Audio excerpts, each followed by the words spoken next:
I've been inspired to do this video today to share a little bit more information that I found.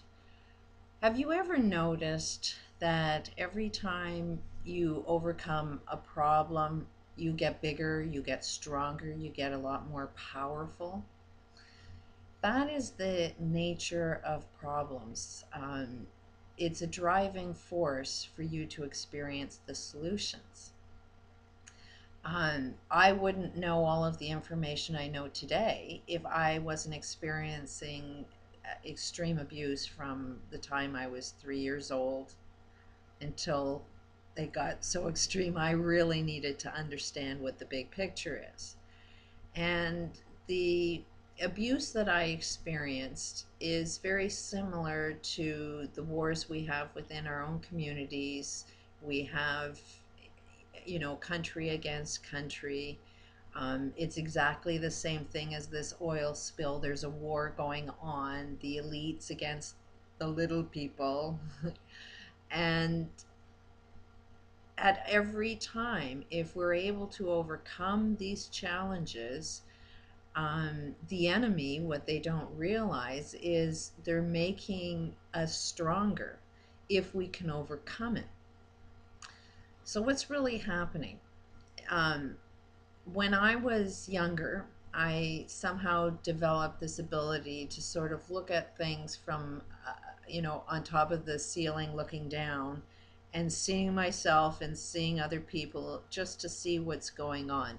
For some reason, the brain has that ability to do that.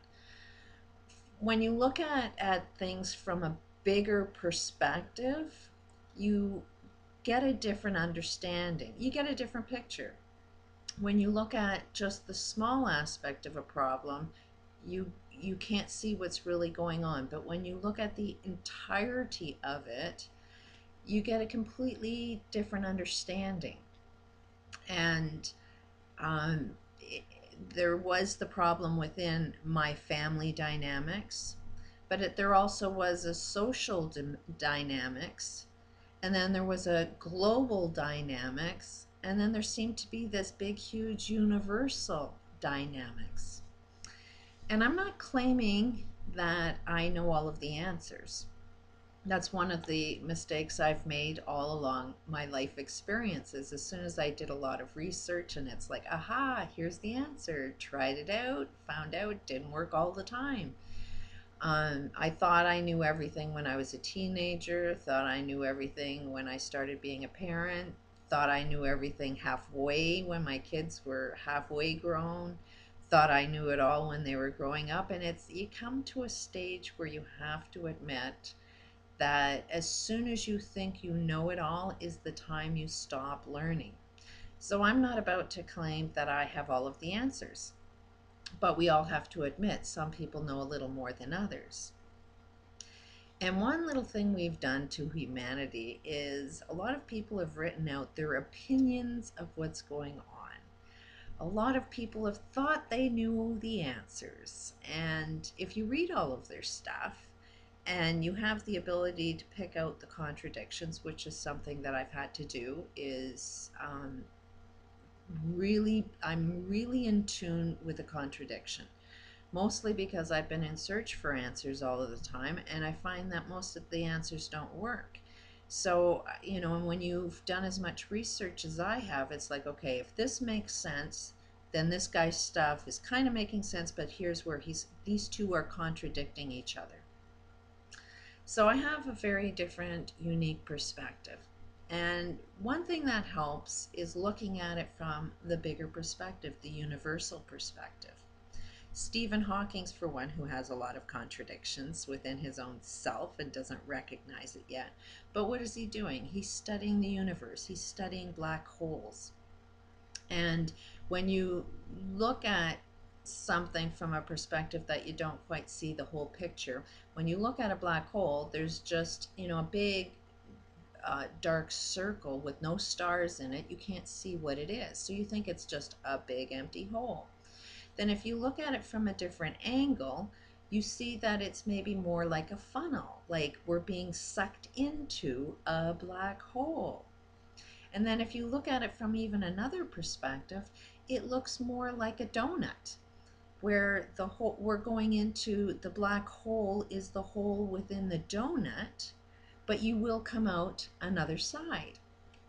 And if you see what's going on with our global experiences right now, we're about to go into a black hole.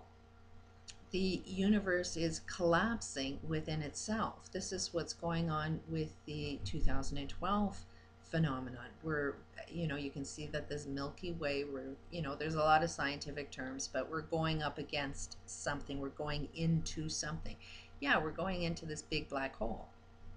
And also, when they're studying these black holes, they're also relating it to psychology, that every problem has a black wholeness to it.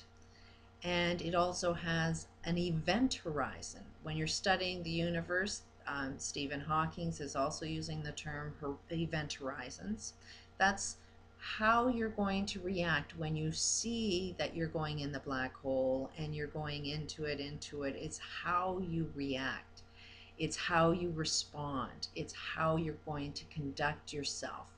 Because they, like all problems, or like all observations within the black hole, they say that it'll rip you apart.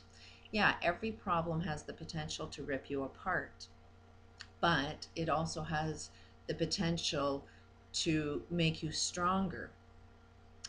The ripping apart is like exercising a muscle. You're going to exercise a muscle, the muscle breaks down, but if you let it have some peace and time for healing, it actually gets stronger. And that's what's going on right now. Is we're up against some major global problems. The elite may think they have all of the answers.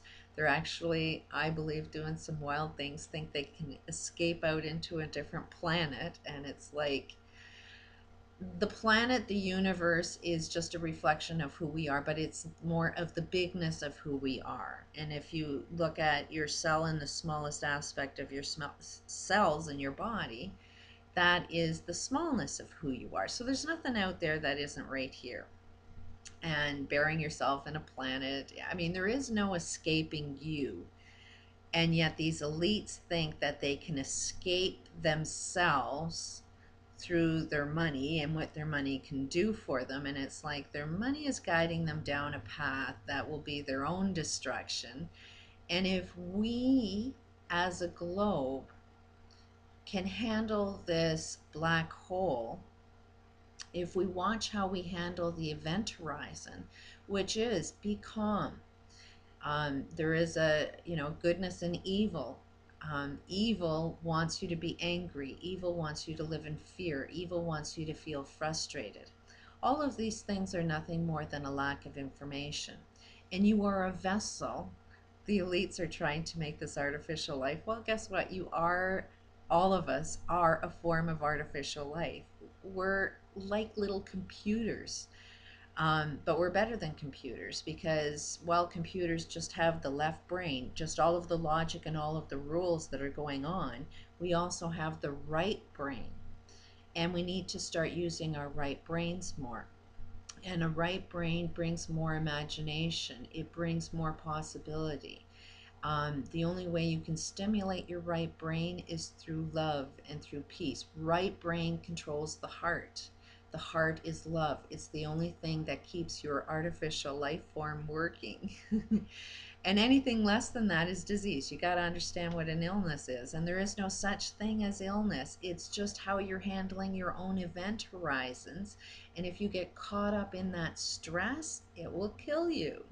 So if you're at peace within yourself, if you learn how to love yourself first, and then try to share your expression of love with all others, and you see yourself as the artificial life form that has access to all information only through this sense of peace and love, we can find the answers to all of the problems. We can go into this black hole that we're collapsing with all of ourselves, and we can come out the other side much stronger, much happier, much more united, will create a completely different experience. And that beats the hell out of the Illuminati because they don't get it. They're making us stronger and don't realize it. Much love to all of you.